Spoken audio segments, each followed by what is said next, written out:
अरे कपड़े धूप में किससे पूछकर सुखा रहे हो? तुम्हारे बाप की धूप है क्या? धूप चोर कहीं के, शर्म नहीं आती? गरीब मुल्क को नुकसान पहुंचा रहे हो, हुकूमत को लूट रहे हो।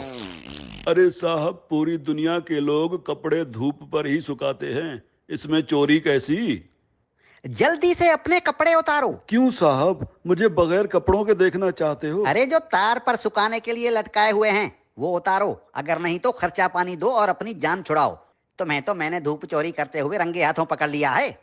अगर जेल में डाल दिया ना तो सड़ते रहोगे पूरी उम्र, तुम्हारी लाश निकलेगी वहां से। धूप चोर कहीं के। अरे साहब, चोरी कैसी? अरे धूप पर हुकूमत ने टैक्स लगा दिया है, अब धूप पर कपड़े सुखाने का बिल आएगा।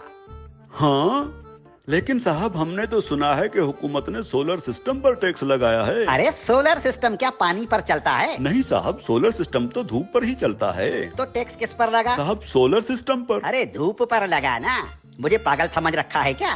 धूप चोर कहीं के। धूप को सरकार ने अपनी तहवील में ले लिया है, खबरदार जो मुफ्त में धूप इस्तेमाल की। अब सोच क्या रहे हो? उतारो कपड़े। साहब मैं सोच ये रहा हूँ कि कैसे कैसे टैक्स लगा रही है हुकूमत हम आवाम पर। रेडियो हमारे बाप दादा सुनते थे और उसका टैक्स अब हम अदा कर रहे हैं। पीटीवी हम देखते नहीं, उसका टैक्स भी देना पड़ता है। बिजली का मीटर अपने पैसों से खरीदा और लगाया अपने घर की दीवार पर, लेकिन उसका किराया टैक्स की सूरत में देना पड़ता है। बिजली आने का टैक्स, बिजली जाने का टैक्स। अरे साहब, हम कौन कौन से टैक्स अदा करें? और जो IMF का कर्जा लेकर खा गए हो वो कर्जा कौन उतारेगा? अभी तो सांस लेने पर भी टैक्स लगेगा।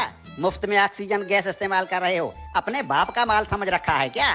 तुम लोगों पर तो ऑक्सीजन गैस की चोरी का केस भी बन सकता है, सीधे जेल के अंदर जाओगे। अरे साहब, ये क्या बात हुई? जुबान लड़ाते हो कानून से। अरे कानून साहब, लेकिन कल को अगर हुकूमत कहेगी कि आसमान पर बादल आ गए हैं, उसका टैक्स दो, बारिश हो रही है, उसका टैक्स दो, तो हम अब क्या बादलों और बारिशों का टैक्स भी तो देंगे? बादल और बारिश तुम्हारे बाप के हैं क्या? अगर बादल इस मुल्क के ऊपर आए तो वो भी इस हुकूमत की मिल्कियत हुई ना, आवाम को उसका टैक्स देना पड़ेगा। और अगर बारिश हुई तो बारिश का टैक्स भी देना पड़ेगा।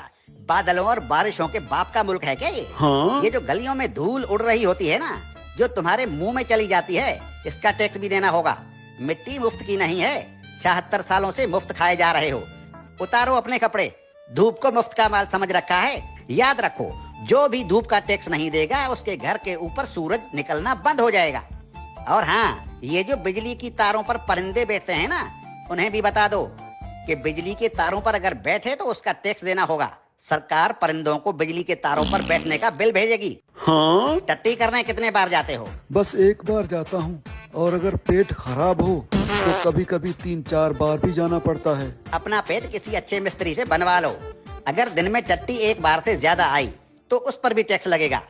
हाँ, एक बार टट्टी करने पर पेशाब मुफ्त कर सकते हो। ठीक है कानून साहब, लेकिन पाद और फूसी का भी बता दीजिए। पाद और फूसी गिन गिन के मारा करो, अगर मिकदार ज्यादा हुई तो टैक्स लगेगा। धूप चोर कहीं के, तुम जैसे लोगों ने मुल्क को लूट लूट कर भिखारी बना दिया है। अब ये मुल्क मजीद नुकसान बर्दाश्त नहीं कर सकता। हर चीज को अपने बाप का माल समझ रखा है। अब कानून हरकत में आ गया है, अब ऐसा नहीं चलेगा। हाँ? देखो, मुर्दा लोगों के डेथ सर्टिफिकेट बिल्कुल मुफ्त बनवा सकते हो। और क्या करे हुकूमत इस आवाम के लिए? देखो हुकूमत को कितनी फिक्र है इस आवाम की। अरे हुक्मरान मुल्क की सड़कें बंद करवाकर 100 बड़ी और दुनिया की महंगी तरीन गाड़ियों की कतारें बनाकर दिन रात मगरिब से मशरिक और शुमाल से जुनूब के चक्कर लगा रहे होते हैं। किसके लिए? आप आवाम के लिए। तंदूर पर रोटियां लगवा रहे हैं। इतनी फिक्र है हुकूमत को इस आवाम की। इस हुकूमत के किस किस भलाई से मुंह फेरोगे साले धूप चोरो?